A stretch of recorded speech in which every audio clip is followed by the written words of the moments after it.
Welcome to Food Science and Technology 3. I am Dr. Mshayisa. Today we are going to be talking about meat and meat products. We are zooming into the curing process.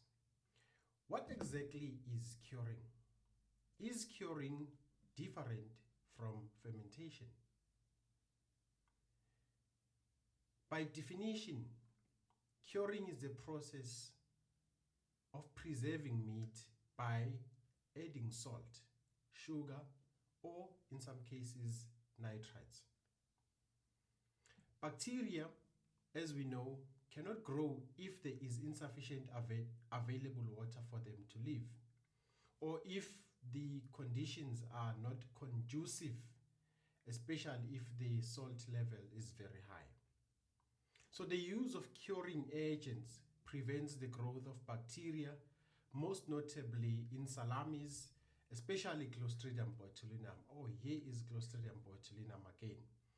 Clostridium botulinum produces the toxin resulting in botulism, a very serious form of food poisoning. Just as an interesting fact, there is some academic dispute as to the origin of the name botulinum and botulism.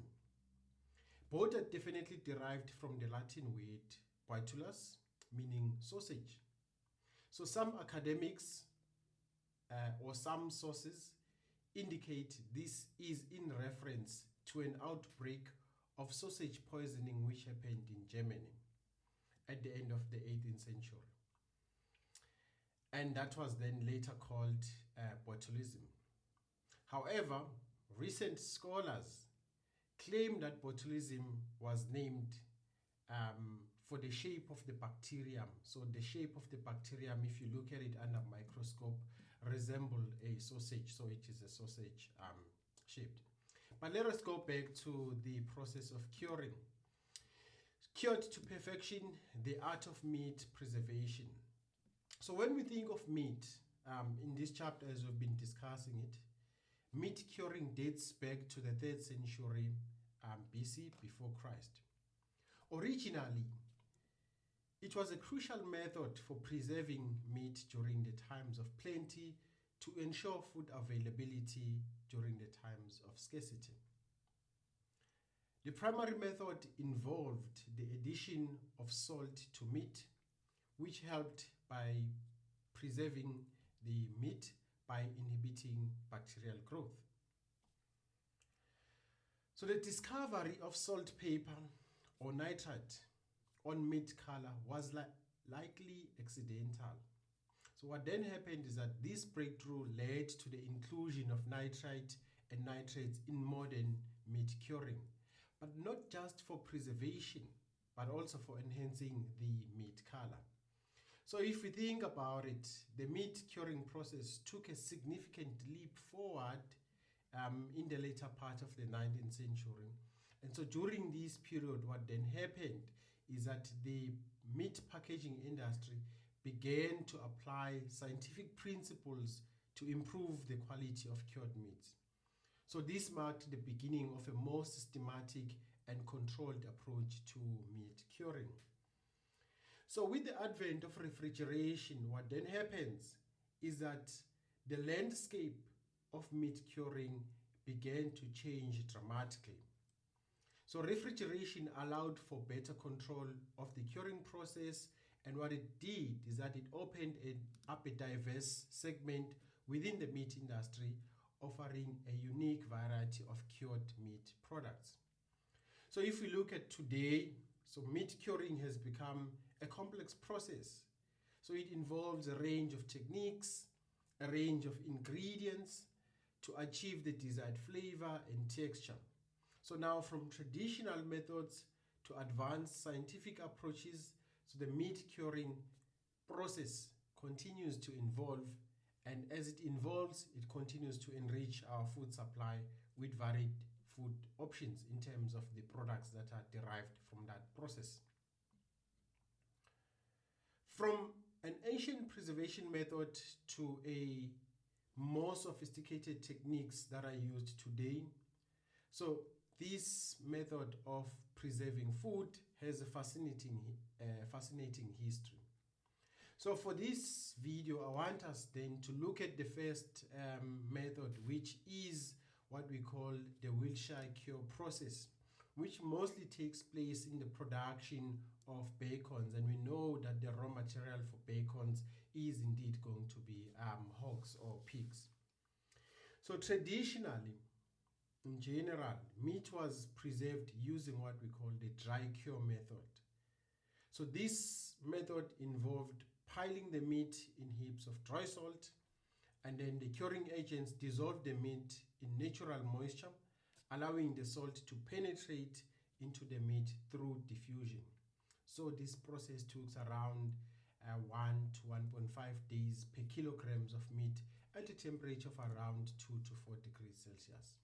So when it comes to pigs, so pigs, we know first they are anesthetized, and then they are bled to remove the blood, and then the carcass is placed into a scalding tank at about 63 degrees Celsius to loosen the hair, which is then removed mechanically. And then the entire carcass is then charred or signed to remove the coarse hair. It is then sprayed with cold water, and then it is cleaned. Once it is cleaned, the backbone is then chopped out during the butchering process, and then the sides are then cooled. So the dry cure method today is no longer used because of the risk of the microbial growth and the associated health concerns. Hence, this Wiltshire cure process. So the first major innovation in meat was the introduction of brine or pickle. So in this method, the meat is first rubbed with salt, and then it is immersed in a brine solution at around about 3 to 5 days at 4 to 5 degrees Celsius. This is what we know as the Wiltshire curing process, because this takes place in a tank. So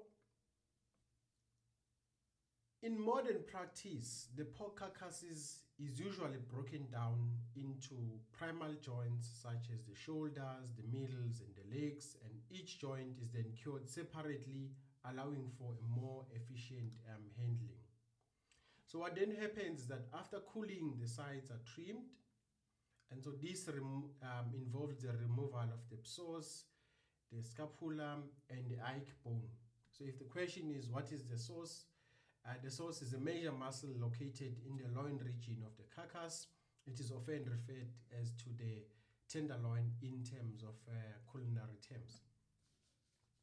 So what then happens is that at high temperatures, the speed of curing and the maturation process are increased, but then there's a danger, because this can potentially increase the danger of spoilage. And in terms of concentration or composition of the brine that is used today, they work with around 250 to 300 grams per kilogram of sodium chloride and 25 to 40 grams per kilograms of potassium nitrite or sodium nitrite. So the total amount of the brine injected into the sides is about 50 grams per kilogram. So this curing takes place in a large tank, and so the sides are stocked and they are lightly covered with sodium chloride and in some cases potassium nitrite, and then they are battered down, and so the brine is run in, and the sides remain submerged for 4 to 5 days. And after the removal from the tanks, the sides are then stacked for 7 to 14 days. What then happens is that during this time, the nitrate and the nitrite become more evenly distributed throughout the musculature, and the typical color and flavor of the bacon develops. So if the bacon is not smoked, unsmoked, it may be consumed, or if you want to smoke it, it can be smoked for 2 to 3 days. But then this brings the bacon production process using the curing to an end. So in the next section, we are going to look at the smoking. What then happens when we smoke meat products, and what do we mean by smoking meat